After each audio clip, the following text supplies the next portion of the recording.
Bom, eu sou o professor Fábio Sanguan, sou professor de História da Arte, artista.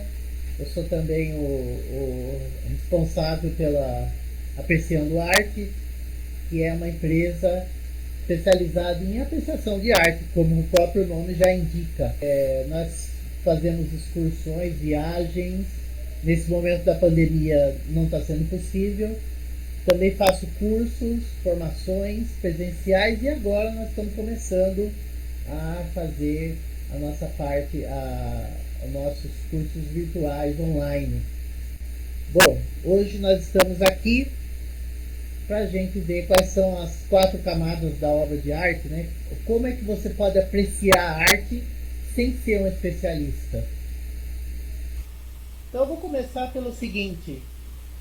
Uma das maiores angústias que aparecem assim, as pessoas chegam para mim e me apresentam as palestras, nos cursos, em algumas excursões, algumas viagens monitoradas que eu faço para museus, para locais expositivos, é a seguinte: as pessoas chegam e dizem: olha, eu acho tão bonito visitar o museu, eu acho tão bonito visitar as exposições de arte, mas eu não entendo nada de arte.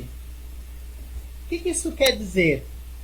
Quando a pessoa fala que não entende nada de arte, é como se dissesse: eu não vou perder o meu tempo entrando num lugar para fazer uma coisa que eu não entendo nada. Certo?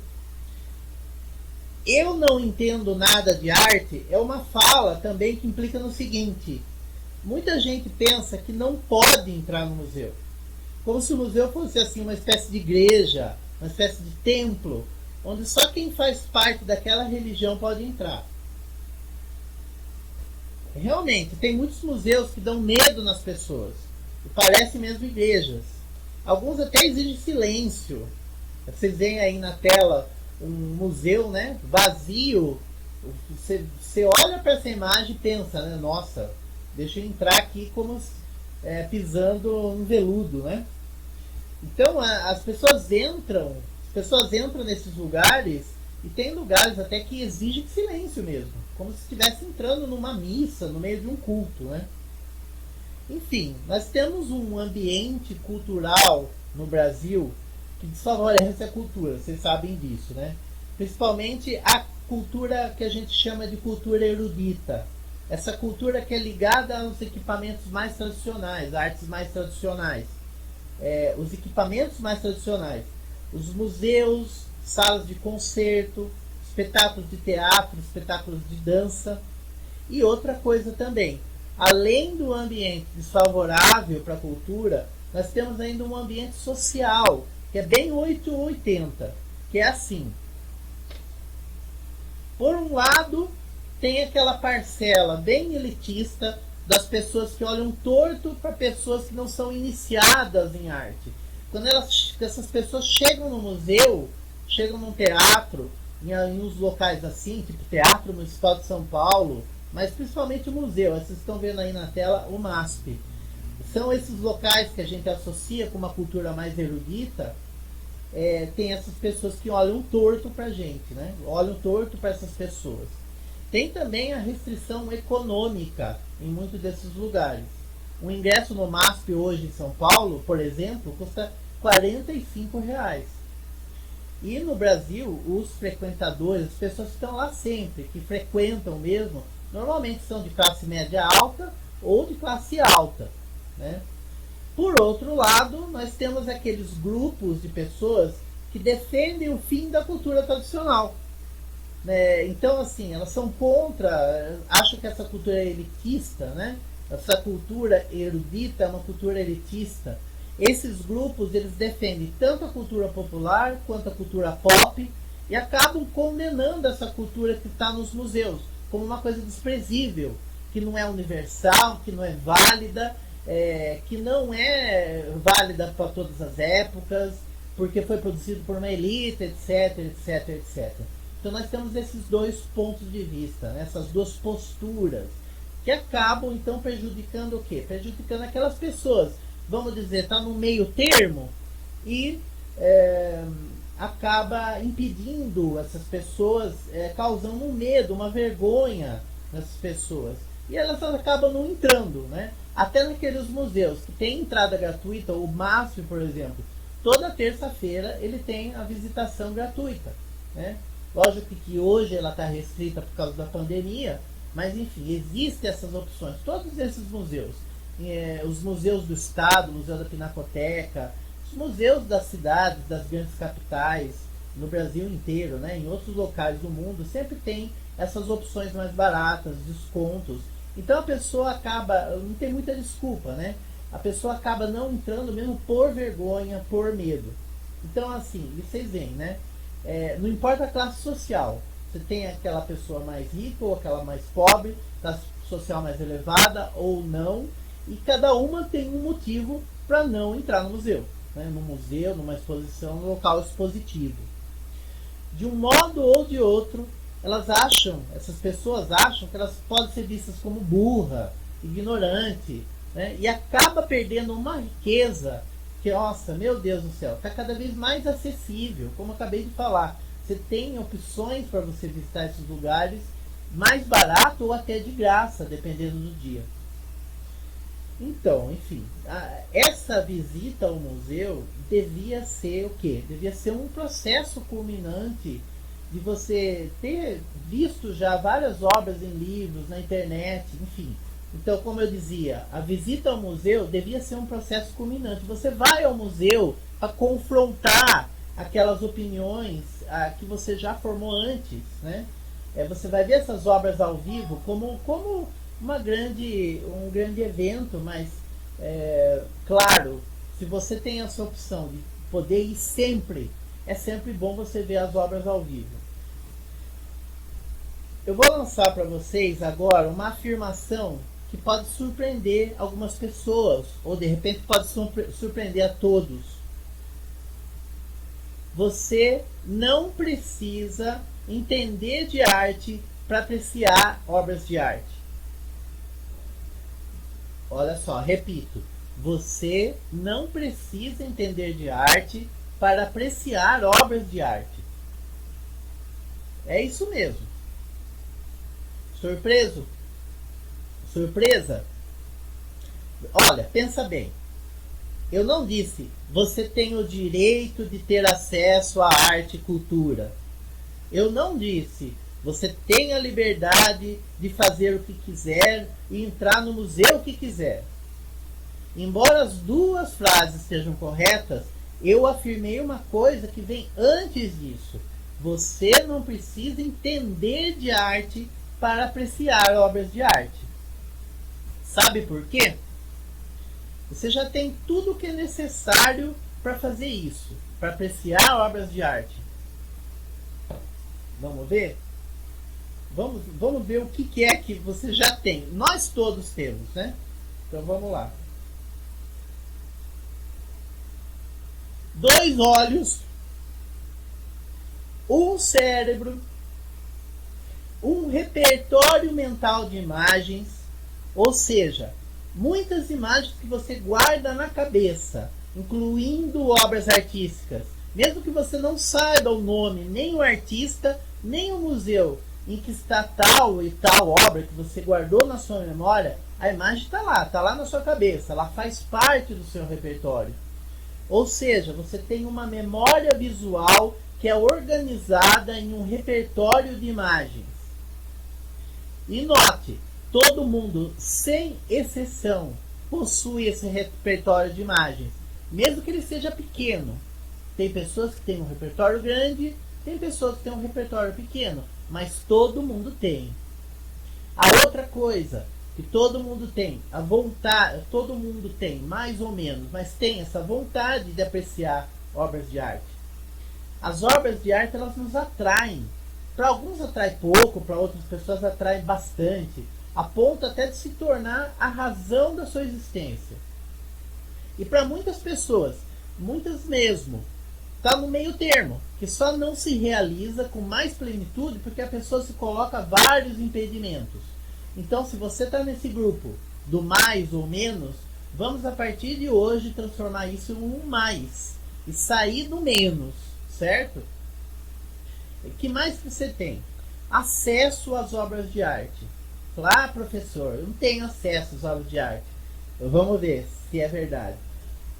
Muitos de nós, né, têm a possibilidade de acesso aos museus, às exposições, essas grandes exposições que vêm para São Paulo, ou que vêm para os grandes centros, Brasília, Salvador, enfim. Embora a gente esteja no meio de uma pandemia agora, né? E o acesso em si hoje não está tão fácil, né? Mas, enfim, nós encontramos obras de arte também em outros lugares. Nós encontramos essas obras em igrejas, nas ruas, nos monumentos públicos, grafites, intervenções, interferências urbanas, obras de arte pública, na arquitetura dos edifícios antigos, consultório médico, casa de amigo, loja, galeria, enfim. Você tem obras de arte em uma infinidade de lugares. Mas o que quase todo mundo tem, você com certeza tem também, senão não estaria assistindo essa live, é acesso à internet, certo? Essa maravilha, é uma maravilha, né? Não tem o que discutir. Ela encurtou as distâncias, ela trouxe o mundo inteiro para a palma da nossa mão, né? No nosso smartphone. Se nós quisermos, nós podemos visitar uma quantidade imensa de museus pela internet, que a gente ia ficar o resto da vida vendo obras de arte e não ia acabar. Fora a obra dos artistas que divulgam trabalhos, visitas às igrejas, palácios e outros locais que possuem interesse artístico. Aí você pode me dizer, mas professor, isso é óbvio. Olhos, cérebro, memória, Eu estou dizendo do mais difícil, do mais complicado, que é você ter os conhecimentos para entender a obra de arte. Você olhar para a Mona Lisa e entender o que ela significa. Mesmo assim, eu afirmo para você, você não precisa entender de arte para apreciar obras de arte. Seria o equivalente a dizer, eu posso apreciar obras de arte sem entender nada? Quer dizer, eu posso apreciar a Mona Lisa e, sei lá, tirar minha própria conclusão? Sim. Eu respondo sim para você. Você pode absolutamente, sem nenhum problema, olhar para a Mona Lisa e tirar a sua própria conclusão. Então eu posso fazer uma visita virtual ao Museu do Louvre, por exemplo, e sem entender nada de arte, sem ter formação, ver tudo aquilo lá e ainda ter um proveito? Ou, em outras palavras, é possível aproveitar o que a Mona Lisa tem a oferecer sem nunca ter lido um livro de teoria, sem ter tido um curso de História da Arte, ou sobre o Leonardo da Vinci, ou ter recebido até um tipo de treinamento, sei lá? Sim, é possível. Então, se eu tenho olhos, cérebro, um repertório de imagens, vontade para observar obras de arte e o acesso às obras, eu não preciso de mais nada? Não precisa. E agora eu chego ao meu ponto. Você não precisa entender de arte para apreciar qualquer obra de arte. Você não precisa, mas pode querer precisar. Como assim? Como assim querer precisar? Quer dizer isso? Nós vimos no começo alguns motivos que explicam o que a pessoa quer dizer quando diz eu não entendo nada de arte. Outra coisa que pode explicar também é não entendo nada de arte é admitir de forma implícita que existe um conhecimento acumulado, coletivo, sobre a apreciação de obras de arte que nós não tivemos acesso até esse momento, por inúmeras razões.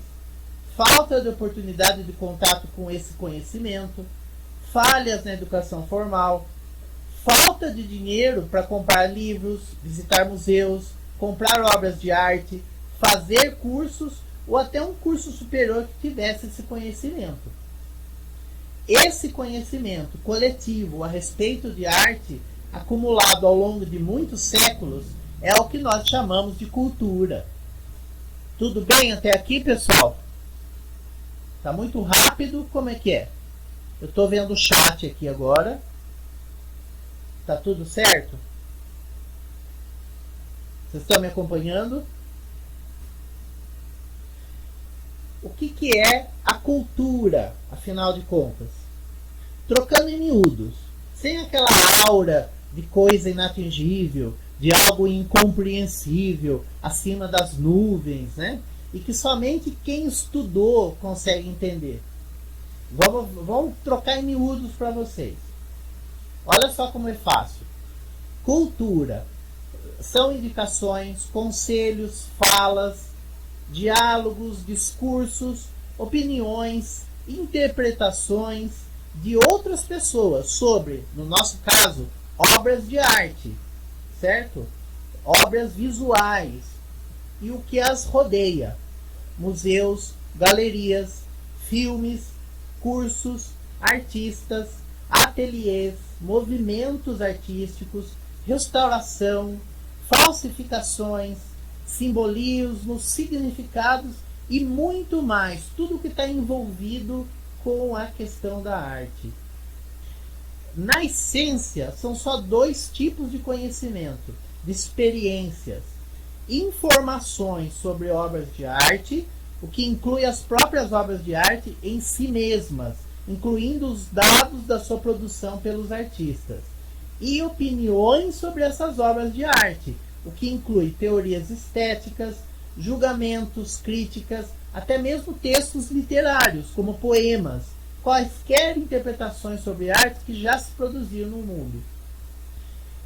Claro que tudo feito, né, de uma forma magistral, linda, maravilhosa, bela, interessante, curiosa, que é capaz de nos elevar ou de nos deixar mais conscientes do mundo e da vida. Mas são só essas duas coisas. Olha só duas coisas. As informações sobre as obras e as opiniões sobre as obras. Certo? É simples assim. Então, esses dois tipos de conhecimentos básicos que definem a cultura, pelo menos em relação às obras de arte visuais, as obras de arte visuais e as opiniões sobre elas, foram produzidos por pessoas. Indo mais fundo ainda, a essência dos dois conhecimentos é a experiência dessas pessoas com a arte, registrada por uma variedade de meios, textos, músicas, fotos, filmes, áudios, mas todos frutos da atividade de seres humanos como nós. Essa arte e essas opiniões não desceram do céu, elas são atividades humanas, vindas das experiências de humanos como nós. Esses conhecimentos se juntam e se entrelaçam, eles se comunicam. Obras e textos de hoje são respostas, são reações às obras ou textos de épocas passadas. Um artista responde, na forma de uma pintura, a uma outra pintura produzida há 200, 300 ou 1000 anos. O historiador da arte responde na forma de um livro, ou de uma série de TV, ou de um vídeo no YouTube, um artigo no jornal, numa revista eletrônica, num site, a um outro historiador de arte que escreveu há 100 anos. Então, a cultura, toda essa atividade em torno das obras de arte, é uma imensa conversa, um imenso diálogo, em que os participantes reagem, tentam responder a perguntas feitas há séculos e fazem outras perguntas que serão respondidas daqui a milênios, se forem consideradas relevantes. Certo? Então, esse imenso diálogo, essa imensa conversa atravessa os séculos. Eu chamei essa conversa de a grande conversa da cultura. Os artistas e os seus críticos, os historiadores, os comentadores, a partir das obras de arte, tendo essa grande conversa, essa conversa da cultura. Então isso vai explicar, né, voltando para o meu ponto lá do começo, isso vai explicar porque nós sentimos vergonha, ou nós sentimos medo quando nós estamos numa exposição, num museu, numa palestra, num lugar que a gente se sente inseguro. Por quê? Porque nós não dominamos aquele assunto. nós nos sentimos fora dessa conversa. Nós, de forma intuitiva, nós entendemos que nós não estamos, nós estamos por fora mesmo. Essa conversa, né? Essa conversa que a gente está de fora, que se sente de fora, nós não sabemos. Nós não sabemos quem falou primeiro, nós não sabemos o que falou, nós não sabemos o que está acontecendo, né? Em casos específicos, ou às vezes, né, dependendo de como é a nossa cultura, você não entende nada, né? Porque a gente está por fora mesmo. É como se tivesse uma roda de conversa e a gente estivesse só ouvindo de longe, né? E a gente não tem coragem de entrar nessa rodinha, nessa rodona, né? Enfim, uma imensa roda de vivos e mortos, e que a gente está por fora. Enfim, a gente tem medo de chegar ali e falar, nossa, será que eu vou fazer uma pergunta? Uma pergunta boba, uma pergunta ingênua, né? Eu vou passar vergonha, né? Enfim, para você não sentir um peixe fora d'água, você vai, enfim, você pode perguntar, na verdade. Então, para eu não me sentir peixe fora d'água, professor, você vai dizer que eu tenho que me inteirar do assunto, né? Estudar mesmo para apreciar as obras de arte do jeito que se deve, para saber o que está mesmo conversando, está sendo conversado nessa conversa aí da grande conversa da cultura, né? Das obras de arte. Então, volta lá para o começo, né?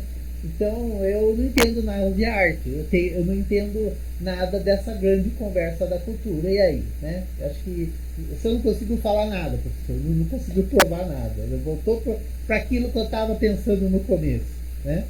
Enfim, mas eu insisto, né? Eu insisto. Você não precisa entender de arte para você apreciar obras de arte.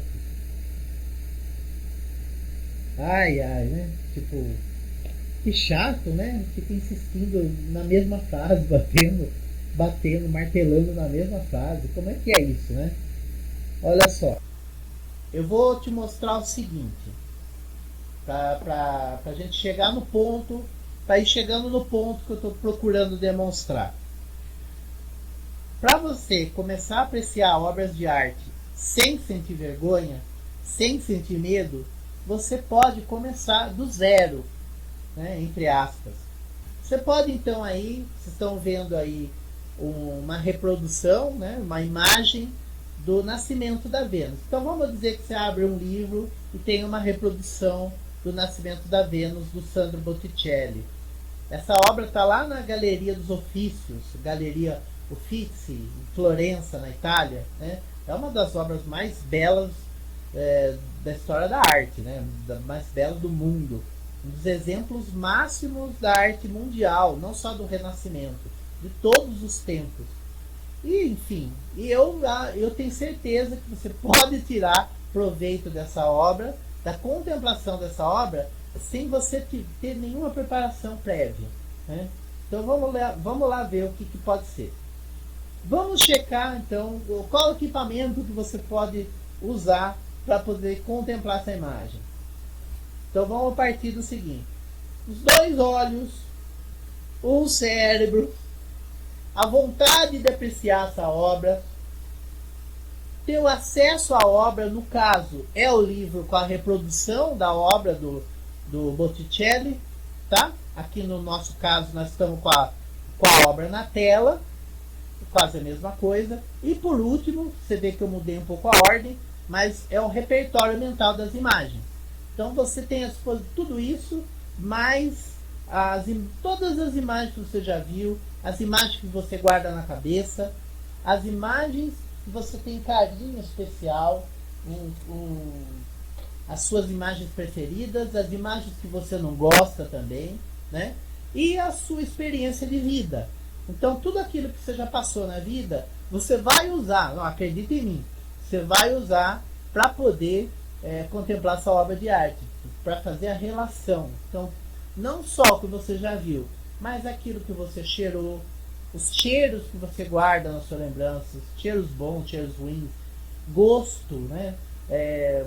O som das coisas, som das vozes de pessoas queridas, som do mar, sensação do tato, né? Arrepio de frio, sensação de calor, as suas emoções, os seus sentimentos, paixões, raiva, amor, curiosidade, também as suas ideias, os seus conceitos sobre o mundo, a forma como você explica o mundo, né?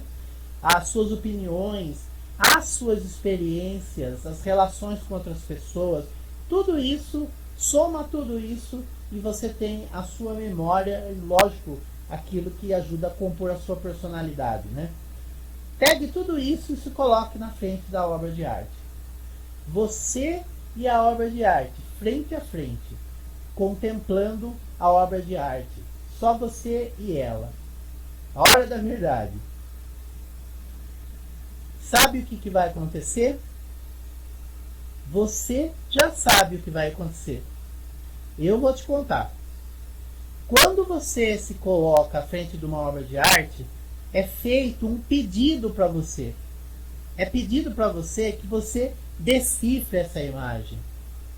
Toda obra de arte é uma esfinge que grita para você: decifra-me ou te devoro. É um desafio, sempre. Por mais pacífica que seja a obra, não precisa ser a esfinge representada. Pode ser essa bela mulher, a deusa do amor, né? Mas ela está pedindo para que seja decifrada.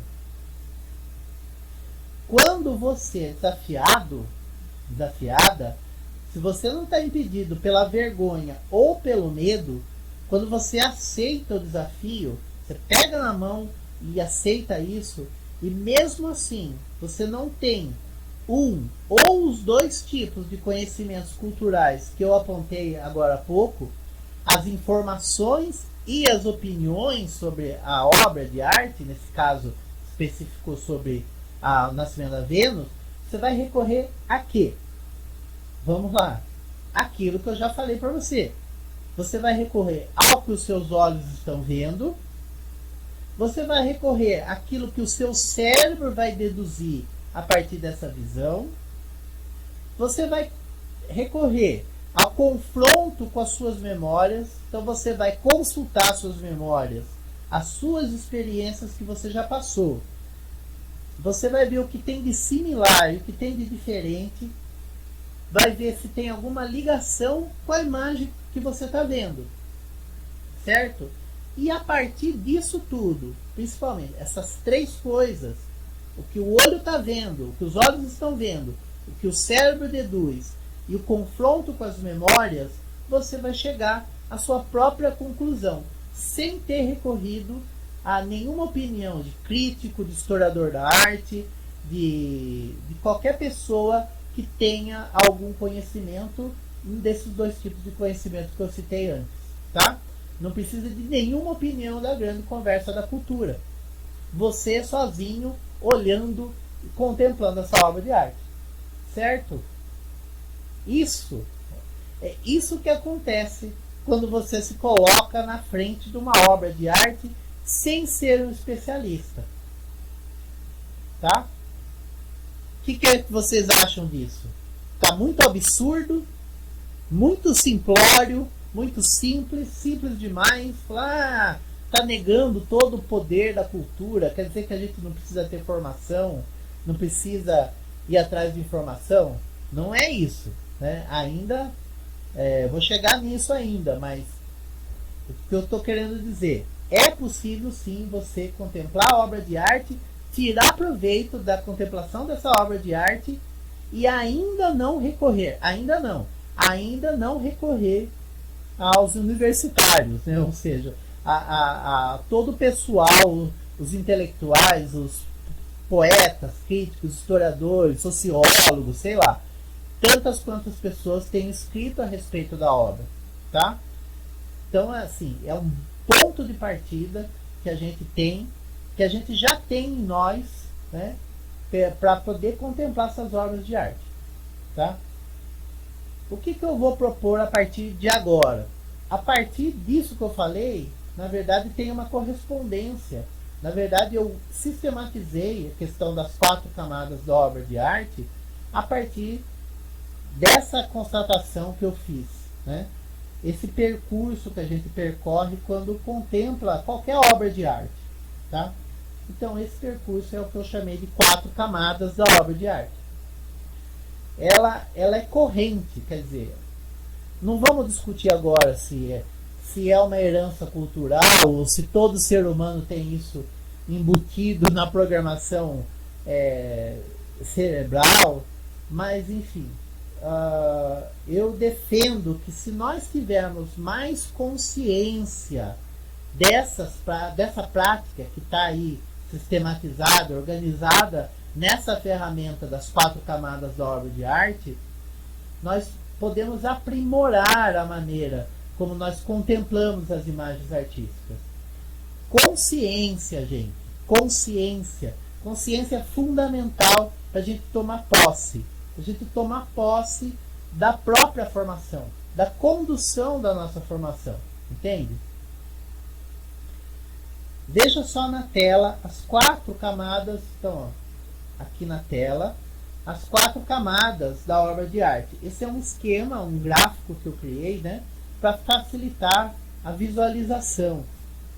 Daqui a pouco, Mônica, a gente vai falar um pouco dessa questão das obras táteis, tá? Só vou colocar assim, as obras de arte visuais, assim, quer queiram, quer não, são obras visuais. E a maioria das pessoas, por mais que a gente quer incluir as pessoas deficientes visuais, tudo, mas as obras visuais são feitas para impressionar o sentido da visão. Então, assim, nesse momento eu não vou tratar da questão tátil, tá? Eu estou focando mesmo na questão visual, porque eu estou partindo da natureza intrínseca, né? A natureza da obra de arte visual, feita para os olhos, tá bom? Então, assim, na tela aí, as 4 camadas da obra de arte. Então, a gente precisa partir da primeira, que é a que está mais à esquerda, né? Que é a ver, tá? A percepção, ver, e vai subindo, né? Nessa linha diagonal, que vai até o canto superior direito, até criação ou descoberta de sentido e interpretar. Então, vamos aplicar essas 4 camadas na leitura da Vênus. Vamos lá, então. Então você está frente a frente com a Vênus, o nascimento da Vênus. Você vai identificar, então, o percurso da contemplação da Vênus, tá? Você está frente a frente com a tela da Vênus. Você está usando o sentido da visão para captar a imagem da Vênus. Então aqui nós estamos percebendo o que é próprio do sentido da visão. As cores, as linhas, né? Aquilo que é ainda sem dar nome para as coisas. Você está vendo, você está percebendo, né? Você está captando algo do mundo exterior e os seus olhos estão levando isso para o seu cérebro. Isso é o ver, né? Que é a camada da percepção, a primeira camada. Aí, seguinte, o que você, a partir disso, vai fazer? Você vai começar a identificar as figuras. Eu estou falando isso que é algo natural, tá? Você não tem consciência, pelo menos a maior parte das pessoas não tem. Você está fazendo isso nessa ordem, né? Também seria muito chato, né? Você chega na frente de uma obra de arte e fala, não, agora eu vou ver. Agora eu vou identificar. Não é assim. Eu só estou descrevendo algo que acontece de forma natural, tá? Então, aí, na segunda camada, a segunda parte, né? A segunda parte do processo. Você começa a identificar figuras. É normal, nosso cérebro, é um processo natural do nosso cérebro. Do nosso passado de caçador, do nosso passado de presa, né? Se um predador estava à espreita, se você conseguir identificar no meio de uma folhagem o rosto de um leão, sei lá, de um tigre, de um urso, você identificava o urso e saía correndo, né? Você dava no pé para você salvar a sua vida. Então é normal, natural, é uma parte isso sim, né? Uma programação do nosso cérebro que procura identificar figuras. Vocês veem que até em quadros abstratos a gente procura figuras. Isso não tem problema nenhum, tá, gente? Enfim. Então, nessa parte, nessa fase, você vai ver que tem uma mulher, você vai ver que as cores, as linhas, formam a figura de uma mulher nua, alta, com cabelos longos, loiros, né? Em cima de uma concha gigante. À esquerda dela tem um homem e uma mulher abraçados, estão voando, né? O homem está soprando, eles estão todos enrolados em tecido, eles têm parece que tem asa lá, não dá para perceber bem, mas são asas. Cabelos ao vento, coisa e tal. À esquerda da Vênus, da figura feminina, né? Você tem outra mulher, só que vestida, segurando uma capa, que parece que está esticando a capa para a figura do centro, né? Atrás dessa figura tem uma floresta, tem várias árvores, parece que eles estão numa costa, num litoral, e se for um litoral, né? Se não for um lago, mas parece que é um mar, por isso a concha, né? Aliás, você tem aí o mar aí ao fundo, né? Enfim, uma descrição muito breve, não é detalhada, mas é o que tem de essencial no quadro. Então nós identificamos as figuras nessa fase. É a segunda camada das camadas da obra de arte. Nessa altura, você percebeu o quê? Que tem uma história rolando aí, né? Que história será essa? Você, então, movido pela curiosidade, você vai procurar informações sobre essa obra. Então, que história que está sendo contada, né, nessa obra? E daí você vai perguntar para alguém, algum professor que você conhece, você vai pesquisar num livro, vai pesquisar na internet. Então você está procurando o significado da imagem. O que ela quer dizer? Que história que ela está contando? Você saiu só da representação de figuras e você está procurando saber o que significa a obra. Primeiro, um significado mais imediato, que é o da história que ela está contando, né? Você está caminhando para decifrar a obra. Primeiro decifrou a parte visual, né? A questão das cores, das linhas. Depois identificou as figuras. Agora você está em busca de saber o que significa, o que quer dizer a obra. Então, quando você vai procurar essas outras informações, por interesse próprio, por conta da sua curiosidade pessoal, começa lá um movimento que te leva àquela cultura que eu descrevi para você como uma conversa de muitas pessoas através dos séculos. Percebem? Você começa a se integrar na grande conversa da cultura.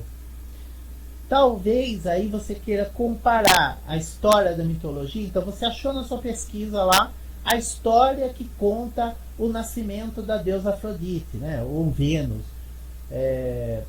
Vai comparar com a pintura, vai ver se bate, né? Será que bate a história com a imagem?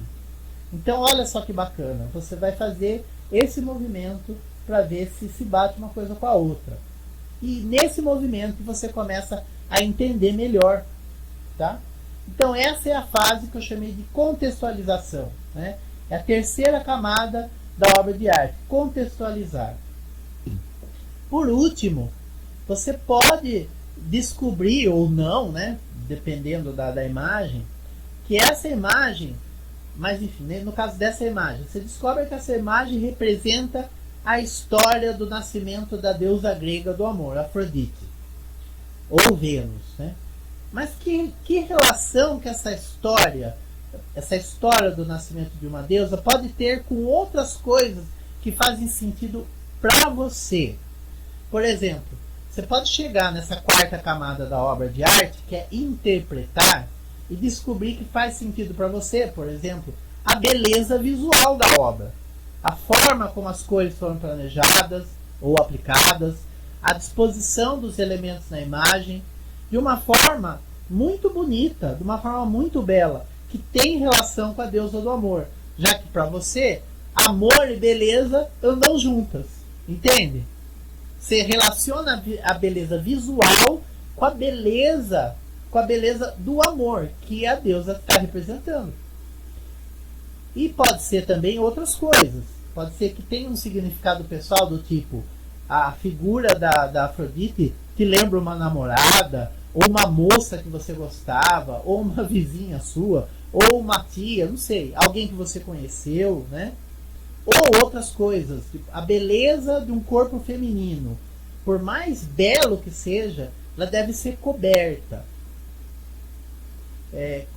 Estou dizendo, poderia ser esse significado, né? De uma modéstia, de um pudor. Por quê? Porque a deusa que está na praia, esticando o pano para Afrodite, ela talvez pense assim, né? Porque ela está esticando para cobrir a nudez. E a própria Afrodite está cobrindo o sexo com os cabelos, cobrindo um dos seios, ou seja, de alguma forma ela tem vergonha, ela tem um pudor, né? Uma modéstia. Então, essa beleza está evidente, mas ela deve ser coberta, ela deve ser ocultada de alguma forma. Você pode tirar essa conclusão ao ver essa obra. Ou, como alguns renascentistas chegaram à conclusão, relacionaram a beleza do amor, a beleza aqui representada pela deusa do amor, fizeram uma relação com Nossa Senhora, por exemplo. Não vamos esquecer que no Renascimento houve a retomada do paganismo, das referências do paganismo, da Antiguidade Clássica, mas era uma cultura cristã, né? Então havia essa preocupação de fazer a relação da beleza que vinha que para eles vinha de Deus, essa beleza apontava para Deus, mesmo sendo a representação de uma deusa pagã, que para eles não era uma deusa que existia de verdade, mas era uma alegoria, ou seja, algo que representava outra coisa. No caso, o que eu falei da modéstia, do decoro, do pudor, é algo que pode ser relacionado sim à Virgem Maria, a Nossa Senhora, né, Mãe de Jesus. Então isso são vários significados, né, que você pode atribuir, você pode criar um significado a partir da imagem ou descobrir, como queira, né, essas relações, né, essas interpretações. Enfim, e as possibilidades de significado são infinitas, né, são imensas. Enfim, então essa é a quarta camada da obra de arte, tá? Ufa, enfim. Faz sentido para vocês isso tudo? O que vocês acham? Tô curioso para saber como é que tá caindo aí para vocês, né? Como se tá muito absurdo o que eu tô falando, se faz sentido. Tá, bacana. Legal. Então, pessoal, assim, vocês veem que assim, nós partimos daquele desafio que eu falei que toda obra de arte, quando você fica na frente dela, ela te faz esse desafio. Me decifra-me ou te devoro, né? Lógico no sentido figurado, né? Mas você quer saber o que significa aquela obra. Por que o artista teve o trabalho de sentar para pintar esse quadro, né? Por que o escultor teve o trabalho de sentar ou ficar de pé, enfim, de qualquer posição, para fazer uma escultura, para fazer uma estátua, né? Você foi levado por esse desafio. Você foi levado por esse desafio e não deve nenhuma obrigação para outras pessoas no início, a não ser a sua necessidade pessoal, um movimento interno, só seu. Você começou, ao procurar informações adicionais sobre a imagem que você está vendo, a entrar devagarinho, tranquilamente, sem se fazer notar, na grande conversa dos séculos, a grande conversa da cultura.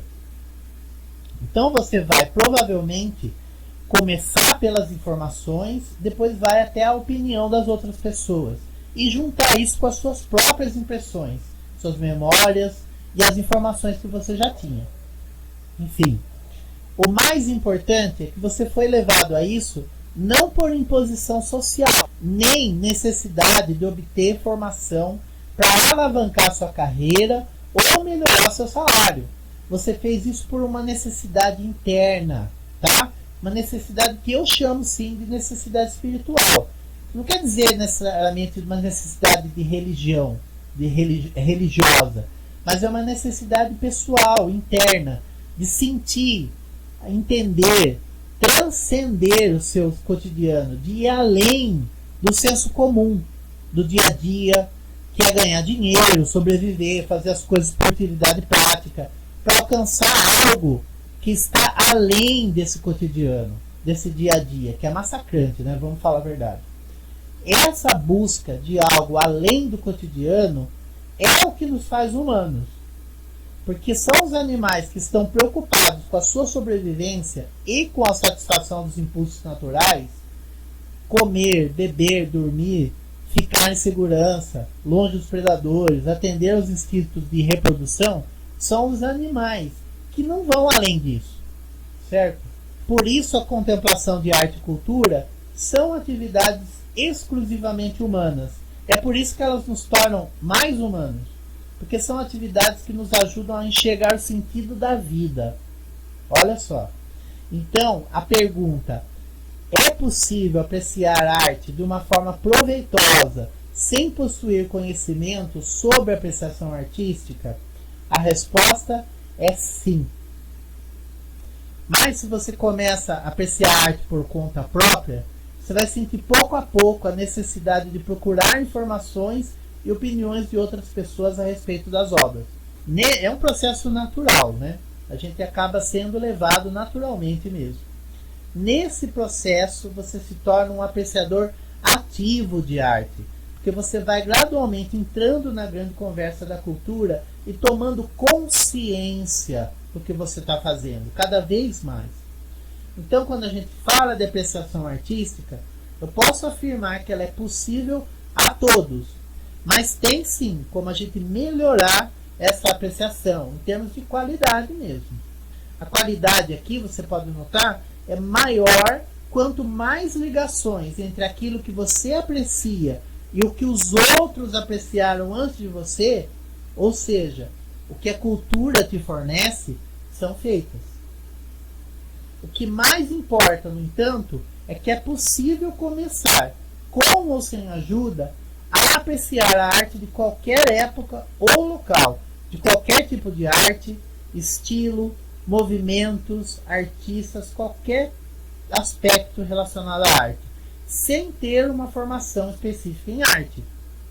Basta você ter a consciência do que nós já temos: olhos, cérebro, repertório, experiência pessoal, acesso às obras e, mais do que tudo, vontade em enriquecer a si mesmo com mais tempo dedicado à contemplação das obras. Como vocês viram, não é um bicho de sete cabeças. É algo perfeitamente possível, tá? Mas enfim, a gente tem que começar, né? E começar depende só de você. Depende do seu sim. Certo? Vamos começar?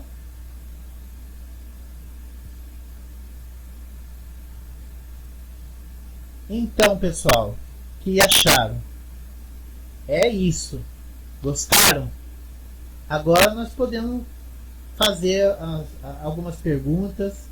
Vamos ver aqui que alguma dúvida quanto ao que eu expus. É toda uma linha de argumentação, a preocupação assim, que eu já tenho há muitos anos e que no qual se baseia tudo que eu faço hoje, que é levar a arte para as pessoas de uma forma simples, descomplicada, didática, fácil. Não que a arte não possa ser complexa, mas você partir do zero, como eu falei. Porque, na verdade, não é do zero. A gente, como eu bem expus, né? Bem expus no sentido que eu procurei expor bem. Fazer isso de uma forma com o que você já tem. E nós temos já bastante coisa, né? Então, isso é bem bacana de perceber. Quando eu percebi isso, eu falei, puxa vida, né? As pessoas não precisam impedir. A gente não precisa se impedir, colocar esses impedimentos, né? Tá? Vamos ver, o Antônio está falando aqui. O amor, o desejo sendo oprimido por um lado e inflamado por outro. A eterna batalha entre o humano e o divino. Viajei muito, Não, Antônio, não viajou não, tá muito bacana. Olha só, assim, de bate pronto, né? Uma, uma apreciação instantânea, mas válida, claro, sem problema. Eu acho muito legal. É possível você defender isso, sim. O desejo sendo oprimido por um lado e inflamado por outro. Legal, muito bom. Você pode ver que as figuras estão voando, né? Que na verdade é o deus Eolo, né? Que é o deus dos ventos. É um deus, é uma figura divina. Na verdade, a figura que está na praia também é uma figura, vamos dizer, divina, né? Que é a representação da primavera, que é uma das ninfas, né, gregas. Mas você pode fazer essa interpretação, sim, claro. Porque ela está na terra, né? Você tem o deus Eolo que está no ar, suspenso no ar, e a deusa que está na terra. Então você pode dizer que na história da arte até a gente fala, né? Você está na terra representa o humano. Você está no ar, suspenso no espaço, normalmente é divino, né? Você vê Jesus, Nossa Senhora, os santos levitando, né? Ou ascendendo ao céu, né? Você tem essa relação, sim. Muito bacana. A arte harmônica. A arte sempre resgata a memória que temos, vivências que tivemos em nossas vidas. Eu acho, Mônica, eu acho que não é que ela sempre, 100% das vezes resgata, mas ela pode resgatar, né? Ela pode sim servir a esse propósito, né? Ela pode acender essas memórias, pode até acender memórias que estavam adormecidas, né? Tem vários artistas que trabalham isso, né? Tanto artistas acadêmicos, mais tradicionais, como artistas contemporâneos trabalham sim com essa questão da memória, com essa questão através da arte, né? Você tem artistas, e aí cabe bem a sua observação sobre a questão do tátil, né, na arte. Você tem muitos artistas contemporâneos hoje que trabalham essa questão do tátil, né? De você mexer com o sentido do tato e não só da visão. Tradicionalmente, os artistas utilizam o tato através da visão, né? Você não pode botar a mão na obra, mas aquilo estimula o que você está vendo, né? Uma pintura, por exemplo, de um Van Eyck, lá do alemão, lá do Flamengo, né? Do século XV, ele pinta tão bem, com tanto realismo, que você parece que está sentindo a textura dos tapetes, dos tecidos, da pele das pessoas. Então, quase um hiperrealismo, assim. E você tem outros artistas contemporâneos que trabalham, sim, essa questão do tátil, né? De texturas, de tecidos, de sobreposições de tecidos diáfanos, transparentes, semi-transparentes, que são trabalhos bem interessantes, sim. A Cláudia, a arte resgata a nossa conexão com o divino, com a nossa alma. Sim, eu acho que serve muito bem para isso, Cláudia. Concordo. A Mônica, qual a importância da arte especificamente no caso de quadros para as crianças? Eu não entendi por que a especificidade dos quadros, mas é uma pergunta bem ampla, né? A questão da importância da arte, né? Eu acho que uma das coisas, fazendo a relação com o que a gente falou hoje, com o que eu mostrei para vocês hoje, eu acho que tem a ver muito com essa questão de você ter consciência do que você está vendo e fazer a relação dessas imagens que, como a gente, né, só nessa conversa de chat, né, a partir das observações de vocês, dá para fazer essas ligações, né, de você conectar a imagem que estimula a resgatar memórias, a fazer ligações com outras experiências, com suas experiências, com experiências de outras pessoas, com ideias, com opiniões de outras pessoas, com as suas ideias, as suas opiniões, e aí você fazer um sentido pessoal, né? Você chegar no sentido pessoal. que pode ter relação com algo que existe, por exemplo, sei lá, uma arte sacra, pode te ajudar a conectar com o divino, seja qual a religião que for, né? Ou você você chegar numa ideia no sentido pessoal, que às vezes não tem relação com nenhuma ideia já estabelecida, né? Então, eu imagino que por aí a gente pode ver a importância da arte, né? Porque, na verdade, a arte é um grande comentário. Eu falei da grande conversa da cultura, né? É um grande comentário sobre a vida, né? Um grande comentário sobre o mundo, um grande comentário sobre a humanidade. Grandes comentários no sentido, pode ser grande em extensão, mas em importância, em profundidade, né? E é bom a gente se colocar para escutar essas pessoas da grande conversa da cultura, né? Os grandes escritores, as pessoas que escreveram a respeito de arte, mas também olhar para as obras de arte, né? Tem pessoas que chegam a ficar somente na opinião dos críticos e acaba não tendo uma visão própria. Eu sei que não é fácil, né? Eu falei tudo isso para vocês, mas às vezes a gente fica amarrado na opinião dessas pessoas e acaba, como a gente fala, sendo meio papagaio e pirata, né? Enfim. Cida, só observando. É isso mesmo, Cida. É só observando mesmo. A ideia é olhar, a ideia é ver, né? Mais do que olhar só, né? Quando a gente olha sem atenção, normalmente é sem atenção, né? Dá aquela, como fala, aquele golpe de vista, como a gente fala em Piracicaba, né?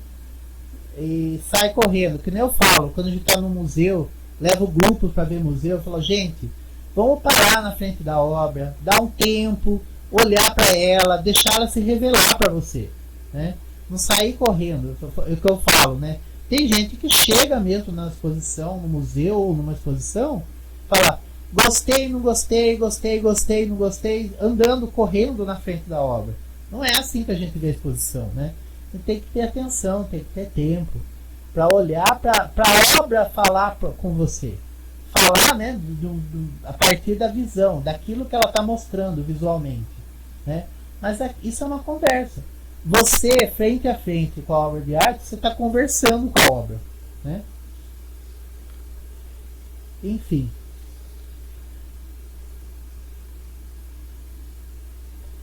Francisco, serve também como terapia, pois mexe com os nossos arquétipos.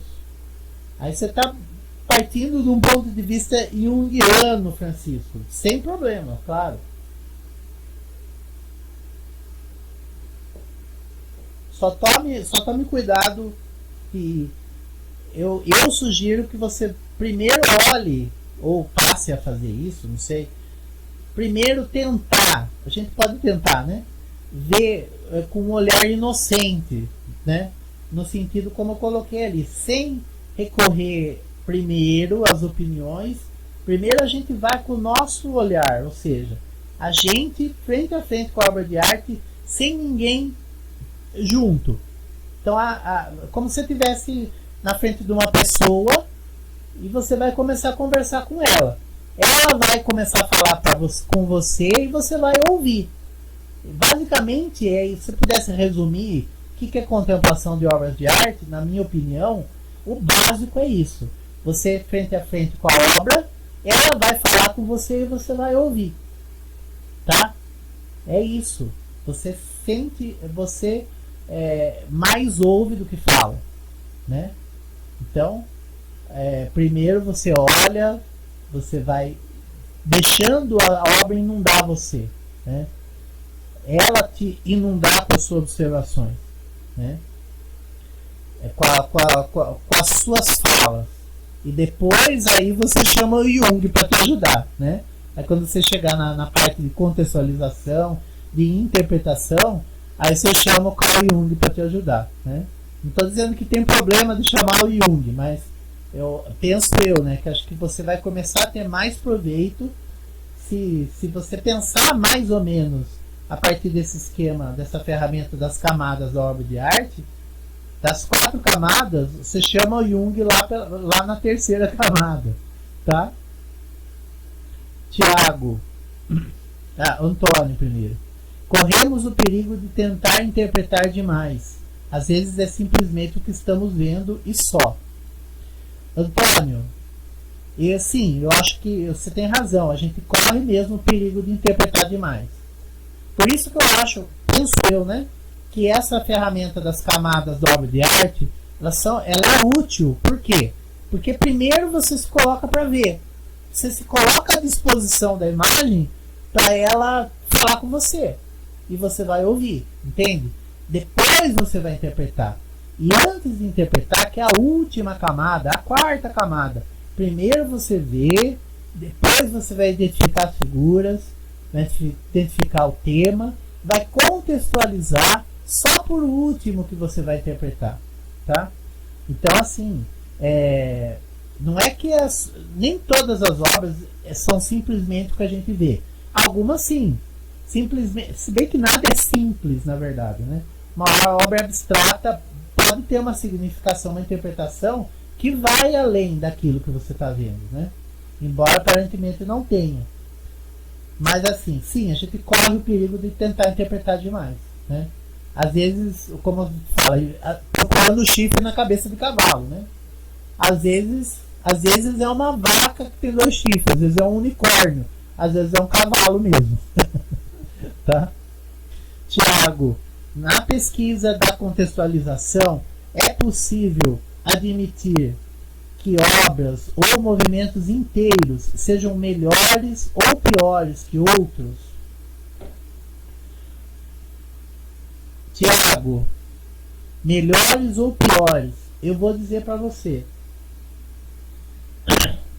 Nós estamos fazendo, quando a gente fala em melhor ou pior, nesse momento histórico, eu vou poder afirmar com segurança para você, e aí você vê como você quiser interpretar isso da melhor forma. Só é possível dizer que é melhor ou pior a partir da sua opinião. Não é possível, nesse momento que nós estamos vivendo, dizer que existe uma verdade absoluta quando a gente está falando em obra de arte. Você pode ter um crítico ou um historiador que estabelece para ele, dentro da coerência interna do texto, do livro que ele está colocando, da teoria dele, ou da exposição que ele faz, ao escolher determinados artistas e ignorar outros, ele já está escolhendo, já está dizendo que aquele merece ser citado, ser estudado, que é o que ele faz ali. Ali já é uma escolha e para ele aquilo é o melhor, né? Pelo menos naquele momento, em que naquele livro, naquele texto que você está pegando. Agora, se você vai dizer, nossa, absolutamente Picasso é melhor do que Matisse, por exemplo, nós não temos mais como afirmar isso, né? Nós estamos num momento extremamente sem julgamento de mérito, tá? Só estou descrevendo a nossa época, bastante relativista.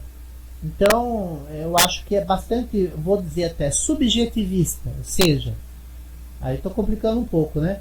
Mas assim, cada um vai achar, a partir dos critérios que estabeleceu, o que é melhor e o que é pior. Aí, se você me conseguir convencer dos seus critérios, eu vou ficar convencido que aquelas obras que você escolheu, aqueles artistas, são melhores ou piores, a partir dos seus critérios. Entendeu? Acho que é isso que eu posso dizer nesse momento. Cláudia, o que eu fico encantada também muitas vezes é como o artista nos serve de ponte. Ele capta aquilo que estava no mundo das ideias e materializa. Acho isso incrível. Realmente, é incrível mesmo. É maravilhoso, né? Mundo das ideias aqui, agora a Cláudia deu uma de platônica, né? aceitando o pressuposto que existe um mundo das ideias, né, Cláudio? Mas tudo bem, cada um vai achar aquilo que tem convicção, né? Mas é assim, sei lá, mundo das ideias, alguns vão dizer inconsciente coletivo, alguns vão dizer, sei lá, um repertório comum de imagens da humanidade, programação neural, sei lá. Mas de qualquer forma, de algum lugar, seja da própria cabeça, seja de um repertório coletivo, o artista se inspira, parte daquilo e nos mostra coisas, ou mostra o mundo cotidiano de uma outra forma, que a gente vê de outra forma, ou mostra coisas que a gente nem imaginava que pudesse existir, não é verdade? Bom, pessoal, eu queria falar muito rapidamente para vocês. O papo tá bem bacana, o papo tá bom, né? Para quem gosta de arte, para quem aprecia a arte, para quem ama a arte, é sempre bacana falar de arte, né? Falar dessas obras que a gente ama.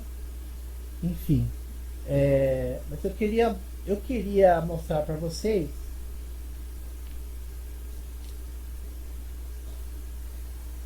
a partir disso tudo, dessas observações aí.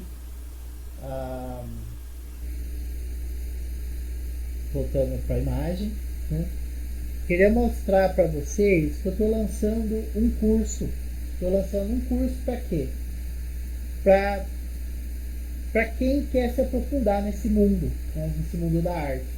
Então, assim, apreciador de arte, apreciadora de arte, eu procurei mostrar que todo mundo é, né? Procurei mostrar que todo mundo disponível, já temos os recursos para isso, mas nada impede que a gente tenha um empurrãozinho, não é verdade? Então, assim, uma ajuda, uma mãozinha, né? Que é o que eu procurei fazer aqui com a live. Eu espero que esse conteúdo tenha sido bom para vocês, tenha sido relevante, né? Que ajude vocês de alguma forma aí para ver esse mundo da arte de outra forma, né? De uma forma melhor, eu espero, né? Mais rica, mais enriquecedora, né? Enfim. E eu estou lançando esse curso para mostrar, para ajudar nessa contemplação, para a gente ainda ter mais consciência, para a gente ter mais ferramentas, para ajudar, a partir daquilo que você já tem, de refinar isso, de melhorar isso, né?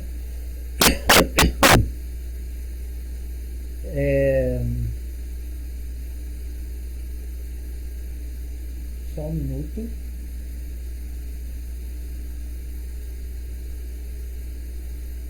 Esse curso é a jornada do apreciador de arte. É um curso que eu venho preparando desde o início da quarentena. É um curso já que eu já venho pensando nele há anos. Ele sistematiza, ele organiza o que eu tenho estudado, o que eu tenho visto nesses 20 anos como artista, nessa experiência de artista, de professor, de pessoa que está mergulhado no universo da arte, né? E, como eu falei, essa minha preocupação já vem de tempos, né? Já vem de praticamente desde que eu comecei a dar aula, mais de história da arte, de apreciação artística, que já fiz alguns cursos especificamente sobre apreciação de obras de arte. É um curso que sistematiza isso e organiza nessas ferramentas. As 4 camadas da obra de arte é uma dessas ferramentas. A jornada do apreciador de arte está organizada em 7 passos. Então é uma jornada, uma caminhada do apreciador de arte em direção a uma contemplação, a uma apreciação de obras de arte mais rica, mais proveitosa, mais enriquecedora, tanto para si quanto para as outras pessoas. Então eu gosto sempre a gente nunca vai ignorar ou deixar no 880, né? Ah, não, você vai apreciar a obra de arte só para você, só para o indivíduo. É importante? Claro, é o ponto de partida, né? No meu ponto de vista. Mas, eu acredito, você se modificando, você melhorando a sua perspectiva do mundo à sua volta, porque é você e a obra de arte, é você e o outro, né? A outra pessoa, a produção de outra pessoa que você está contemplando, que você está pegando algo que outra pessoa falou, de algo que é comum aos dois, e você está formando um sentido a partir daquilo que outra pessoa fez. Eu acho isso muito bonito. Então, assim, a partir do momento que você começa a fazer isso com mais, relacionando mais com outras pessoas, com outras obras de arte, com outras épocas, outros estilos, você está se humanizando, porque você está fazendo o quê? Você está ouvindo mais os artistas de diferentes estilos, diferentes movimentos, diferentes épocas, diferentes culturas. Você não quer dizer que você precisa concordar com o que eles falam, mas você pode ouvir. E ouvir é muito importante, principalmente no mundo de hoje, né? As pessoas ouvem tão pouco umas às outras e a gente só quer falar, a gente não quer ouvir. Eu digo até por mim mesmo, né? É um exercício, penso eu, a contemplação de obras de arte leva à descoberta do outro, da outra pessoa, da escuta atenta ao outro. Mesmo que você não concorde, você está aberto para ouvir, para escutar. Isso é humanizante, porque a partir desse momento que você ouve o outro, você começa a levar em consideração. Você reconhece que é alguém que precisa ser ouvido, alguém que pode ser ouvido. Quando você fecha o canal de comunicação, eu não quero nem saber. Essa pessoa passa a não existir para você, e pior, né? Muitas vezes você ignora essa pessoa e às vezes você, às vezes não, quando você faz isso, você tira a face humana dessa pessoa. Como eu disse, você não precisa concordar com tudo, mas é necessário que a gente se ouça mais, que nós nos ouçamos mais. Eu coloco a arte cada vez mais como um instrumento, como uma ferramenta para você melhorar isso. E o curso, o Jornada do Apreciador de Arte, eu acho que está muito bem estruturado, está muito interessante, porque ele parte dessa questão do ponto zero, ele passa pelas 4 camadas da obra de arte, chega no final das 4 camadas da obra de arte e faz o quê? Ele vai colocar as ferramentas para você organizar então essas opiniões que você chegou, essas conclusões que você chegou, que é o 6º passo da jornada. E no 7º passo da jornada, que é o último passo, você vai compartilhar com as outras pessoas. E a partir desse compartilhamento, você vai fazer o quê? Você vai começar a abrir para as pessoas discutirem o que você fez e vai ouvir o que elas fizeram também. Quais são as opiniões dos outros. Compartilhar, dividir. Opa, bati no microfone. Dividir. Então, eu acho que é algo muito bonito, né?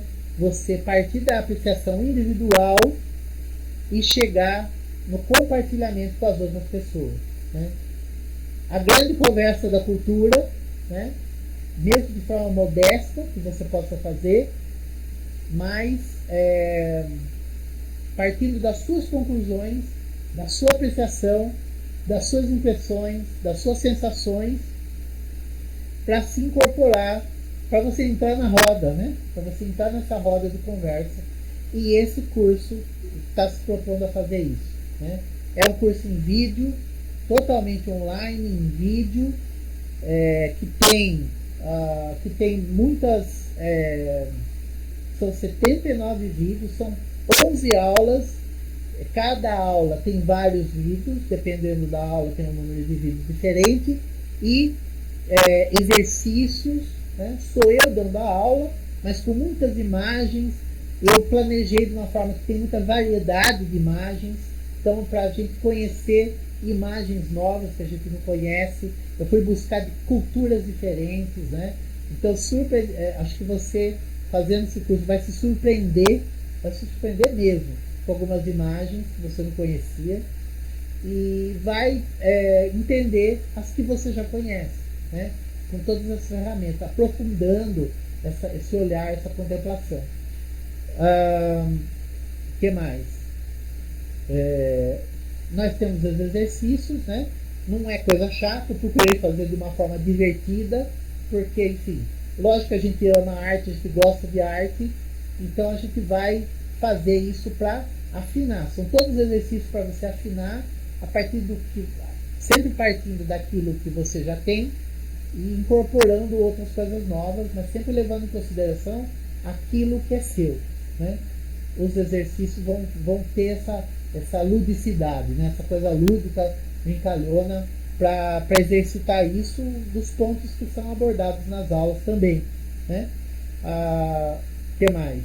E tem conteúdo bônus também, né? Além das aulas e dos exercícios, tem conteúdo bônus, tem muita coisa bacana lá, texto, até alguns livros inteiros para baixar em PDF, tudo legal, tá? Não tem nada pirata, mas para você baixar vídeos, às vezes alguns vídeos para você baixar, alguns vídeos para baixar não, para você ver no ambiente, né?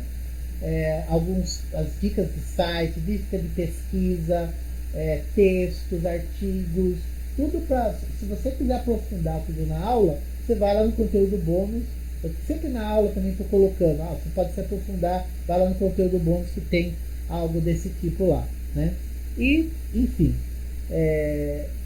e uma bibliografia, né? Também, você também se quiser aprofundar a partir dos livros, né? Dos autores que estão abordando assuntos aí tangentes ou que falam especificamente de coisas que eu abordei na aula, né? Enfim, é isso, gente. Alguma pergunta? Vocês têm alguma pergunta em relação a esse curso? Eu estou apresentando ele. Eu vou colocar na descrição do vídeo. Vou mandar no grupo também o link para vocês verem. Tem uma página em que descreve com bastante detalhes o curso, né? O que ele oferece, todas as vantagens, o que ele tem ali e pode oferecer para você, né? Para você se colocar nessa caminhada, fazer essa jornada com a gente, né? Enfim, só para a gente encerrar, vou colocar aqui para vocês, né? Para quem estiver interessado, quanto que custaria um curso desse presencial, né? Se fosse, enfim, de qualquer forma, esse curso não existe um curso para leigos, para pessoas não especialistas. Olha, isso é bem importante. Esse curso não é para especialistas, né? Esse curso é para pessoas que não são historiadores, não são sociólogos, não tem uma graduação de humanas. Pode ter, não é que não pode, mas é voltado para o apreciador, ou seja, não é para formar um historiador de arte ou para aprofundar o conteúdo de quem é historiador de arte ou crítico ou mesmo artista, mas vai ajudar você a contemplar obras de arte com mais proveito, você ser um fã de arte, né? Então você vai aprimorar isso, vai melhorar isso, né? Se fosse o conteúdo de um curso, sei lá, de pós-graduação, o conteúdo do curso fica bem bacana, porque assim, ele tem conteúdo de várias áreas. Então você tem história da arte, filosofia, sociologia, psicologia, tudo isso, eu falo disso de forma explícita ou implícita no curso. Vou colocar aí para vocês a tela. Eu estou falando, eu esqueci de colocar na tela, né? Então tá aí, ó. Quanto custaria? É só uma comparação, tá, gente? Se fosse pegar esses conteúdos, se fosse abranger esses conteúdos na forma de cursos de pós-graduação, um cálculo aí meio por baixo sairia mais ou menos, incluindo o livro, tudo, sairia mais ou menos R$22.000, né? Eu estou oferecendo esse curso, Jornada do Apreciador de Arte, por apenas à vista, né, R$797. Então seria uma economia aí mais ou menos dos R$21.000. Você pode fazer parcelado em 12 vezes, pode parcelar até 18 vezes, na verdade, pelo PagSeguro, cartão de crédito, 12 vezes de R$80. Né? Tem livro de arte, se for comprar um livro de arte por mês, tem livro que não vai sair por menos de R$100. Né? Enfim, como uma comparação. Esse valor é agora da semana de lançamento, amanhã que vai começar a divulgação do curso em si, né? Mas até o dia 6 de novembro é esse valor. Depois vai ficar mais caro, né? É um curso que modéstia à parte, acho que está bem bacana e vale muito mais do que isso, né? Então, mas eu quero também deixar claro que eu quero deixar acessível esse conhecimento para muitas pessoas, né? É um curso bastante completo, bastante interessante, que tem um ambiente próprio, exclusivo, né, que foi montado para o curso e que tem os vídeos, tem os exercícios, esse conteúdo bônus que está bem bacana também e então por esse valor, né? Enfim, é isso. Tá aí na rua, né? Eu espero. Bom, vamos ver as perguntas de vocês, né? Mônica, agradeço pelo conhecimento. Eu que agradeço, Mônica, pela paciência. Eu peço desculpas pelos problemas que a gente teve no começo. Eu sei que muita gente acabou indo embora, com razão, né? Mas enfim, tem coisas que a gente não controla, né? Deu problema, deu o que foi possível, né?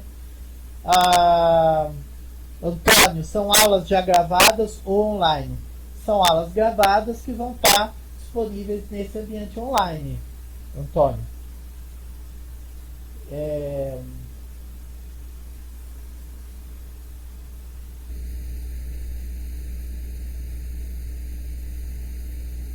E vai ter uma live, é verdade. A Catarina bem lembrou, né?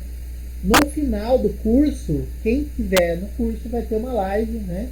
Exclusiva para quem está participando do curso. Então a gente marca uma data, né?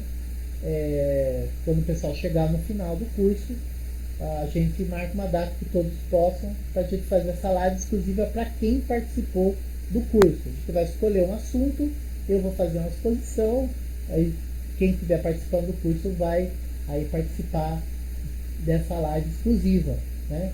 O atendimento que eu vou fazer, um atendimento personalizado, então todo momento que for necessário, se você quiser tirar dúvida, fazer algum esclarecimento, falar, olha, eu estou em dúvida com isso aqui, eu não sei como fazer esse exercício, mas eu queria fazer, eu vou estar à disposição. Nós temos um e-mail exclusivo para o curso, nós vamos ter um grupo do WhatsApp só para os alunos do curso, né, para os alunos da jornada, e esse atendimento bem personalizado, bem atento, né, para que vocês, para as necessidades de vocês, certo?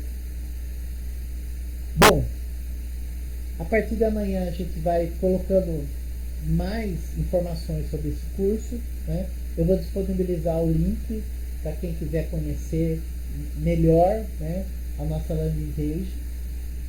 Enfim, eu espero que vocês tenham gostado, né?